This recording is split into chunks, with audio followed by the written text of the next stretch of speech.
ریاض دہر میں نا آشنائے بزم عشرت ہوں، خوشی روتی ہے جس کو میں وہ محروم مسرت ہوں،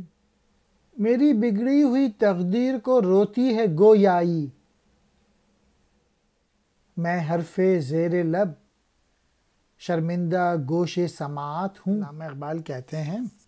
میں تو باغ دنیا میں ایک ایسی شخصیت ہوں جو خوشی سے محروم ہوں، میں تو ان لوگوں میں سے ہوں جن میں مسرت اور خوشی بھی آنسو بہاتی ہے، میری قسمت تو اس قدر بگڑ چکی ہے جس کی کیفیت کا اظہار بھی انتہائی الم انگیز ہے، میری آواز تک محدود ہو کے رہ جاتی ہے اور ہر کوئی اس کو سننے سے قاصر ہے۔ ریاض دہر کہتے ہیں دنیا کا باغ، نا آشنائے نا واقف، بزم عشرت عیش کی محفل، گویائی بولنے کی طاقت، شرمندہ گوش سماعت وہ بات جو سنی نہ گئی ہو،